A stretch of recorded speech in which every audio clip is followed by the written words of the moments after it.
Natural-Born Bullies by Robin Grill. The media attention given recently to the phenomenon of bullying in schools is truly a cause for celebration. Finally, our world has begun to take seriously the plight of children, the most powerless sector of the community. Initiatives underway in schools are designed to intervene by identifying bullies and their victims, and then providing counseling and education in more effective social skills. Programs have been developed to teach school bullies alternative behaviors, impulse control, conflict resolution, and negotiation skills. The victims of bullying are offered support, protection, and trained in assertiveness wherever practicable. Though this allopathic approach may yield some benefits, the problem with it is that it's only a partial solution. If, in our attempt to eliminate violence from schools, we narrow our focus to treating the bully, we might be presuming that he or she is the bad child, sole originator of the violence. It is all too easy and very tempting to blame bullies for their bullying behavior. We single them out, brand them as behavioral problem child, or perhaps attention deficit child. The odds are that someone in a laboratory somewhere is trying to isolate a bullying gene. There's even bound to be a pharmaceutical company searching for a biochemical cause of bullying. Wait till our shareholders hear we have developed a pacifying drug for bully children. When we ask a child who is hurting to bear all of the responsibility for their aggressive behavior, we have, in a way, retaliated by bullying the bully. This, in fact, adds up to ignoring that a bully is in pain, that they have been hurt in some way and are acting out their hurt on others. The truth is that violence does not sprout from within individuals. It is a symptom of families that are hurting, perhaps with members that are hurting each other. If we believe that better social interaction skills can be learned, by implication we must also believe that violent tendencies are also learned. This will be irksome to those who cherish the idea of an evil nature that people are just born with. A prodigious number of studies, replicated worldwide, have shown that violence in the home, both physical and verbal, produces violent children. In Australian research, a link was found between family dysfunction and violent children. Few notions are so well supported by the research literature, yet it's surprising how little attention is given to the families of bullies. Bullying is best understood as an adaptive behavior that makes sense within certain family environments. A study by Baldry A.C. and Farrington D.P., published in the Journal of Legal and Criminological Psychology, examined 11 to 14-year-old schoolchildren who reported being bullies or victims. Both types of children were found to come from homes where authoritarian styles of parenting were employed. In other words, you'll do as you're told, or else, no questions asked. Authoritarian parenting is characterized by punitiveness and immutable power imbalance which favors the parents, and an absence of explanation, negotiation, or consultation. Social learning theory is a mainstream school of psychological thought which states that violent behavior is brought about through learning. Supported by an enormous body of research data, social learning advocates explain that children learn to be violent chiefly through imitation of violent role models. This means that parents who rely on corporal punishment or verbal abuse to control their kids are unwittingly acting as models for bullying behavior. Secondary sources of modeled violence include older siblings, media violence, peers, and even school teachers. Spatz-Weidem conducted an exhaustive analysis of research addressing whether violence is transgenerational. She found a substantial support for the notion that violence is begotten by violence. Few things are so well agreed upon by psychologists across the board. This relationship holds true even for verbal violence, as researchers Vissing Y.M. et al., journal article in Child Abuse and Neglect, found.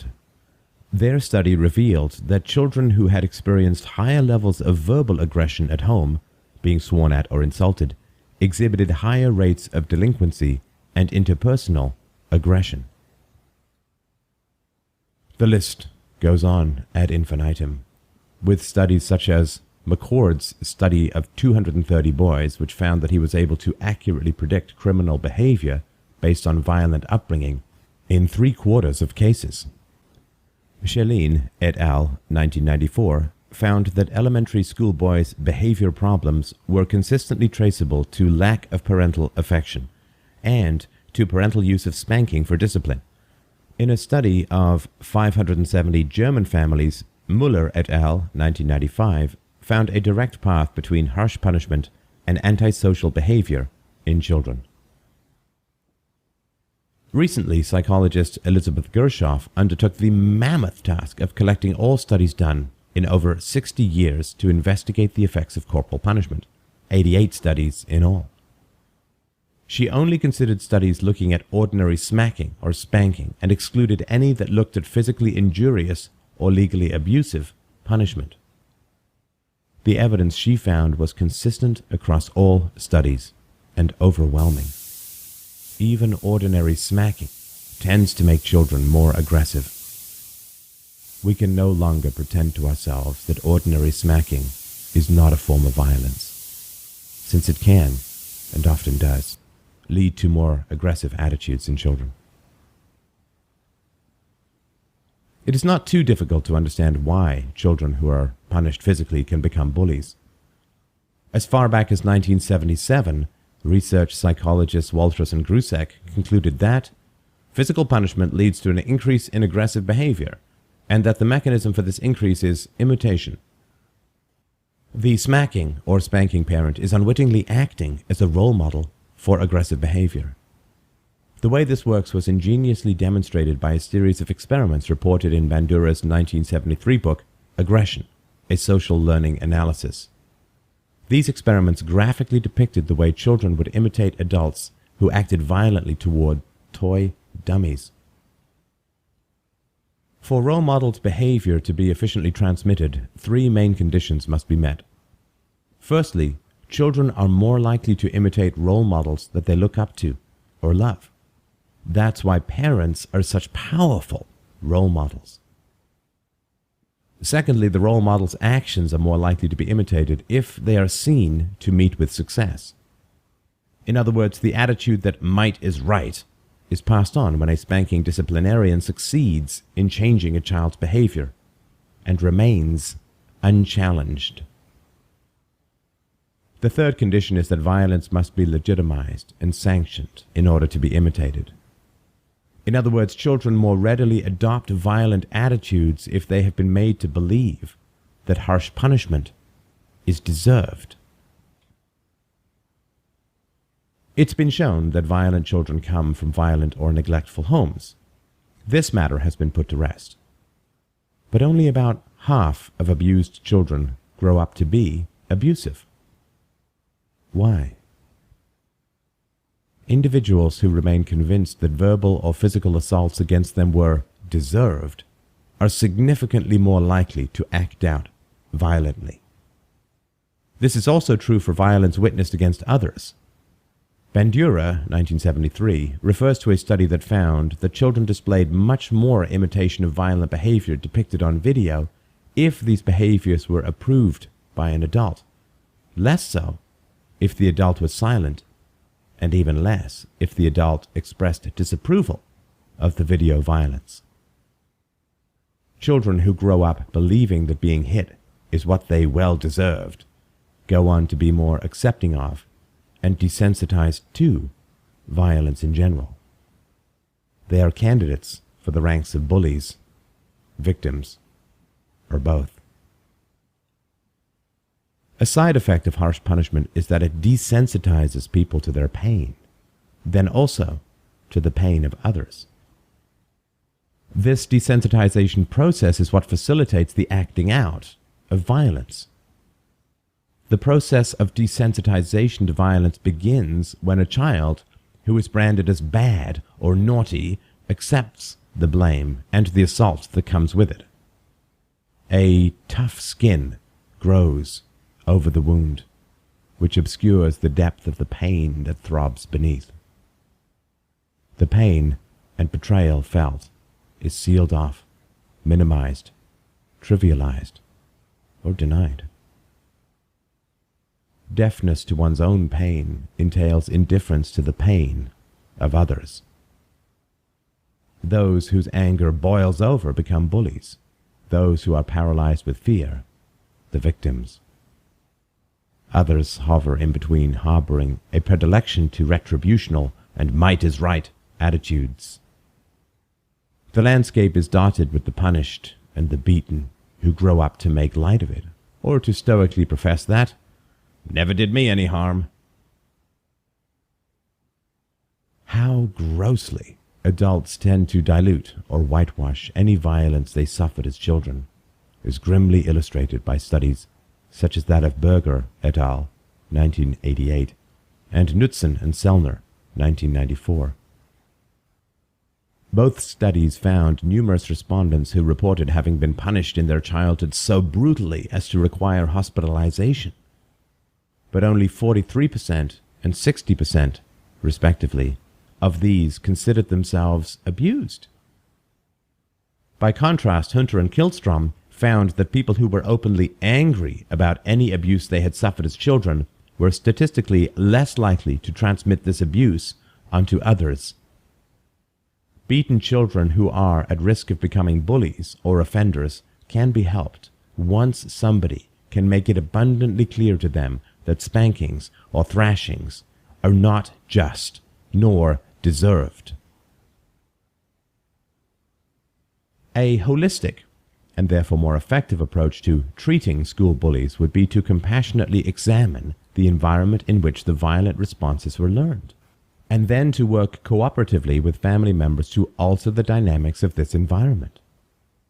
If violence is an adaptive behavior learned within a family system, it makes no sense to teach a bully not to be violent only to send him or her back to the original system that they are powerless to change. It must be understood that bullying behavior is a reaction to powerlessness. To consider bullies as offenders is superficial, when in fact they are victims. The fundamental way in which the family operates must change, through exposure to alternative means to authoritarian, punitive, or power-over methods of child control. Systems theory-based family therapy models are non-blaming. They recognize and affirm that each family member is doing their best, given the resources available to them. New options for more enhancing ways to interact can be taught without finding fault in any individual. Why not have a policy that makes it standard procedure to invite parents or carers of school bullies to the school?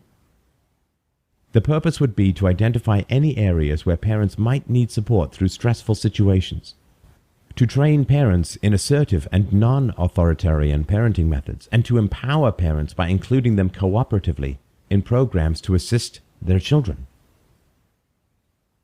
As long as any kind of violence is sanctioned in the home, there will be bullies. Bullies in schools, bullies in business, bullies in politics. There will also be victims. This is not a fact of life, but an artifact of history. Historians and anthropologists have only recently discovered that, up until very recently, and for most of human history, child rearing has tended to be extremely violent. It is no wonder that violence persists in so many forms across all age groups, and that most of us are capable of slipping and treating our children violently on occasion, even if we strive against it. The good news is that the beating, spanking, and verbal abuse of children is on its way out, as an overall world trend.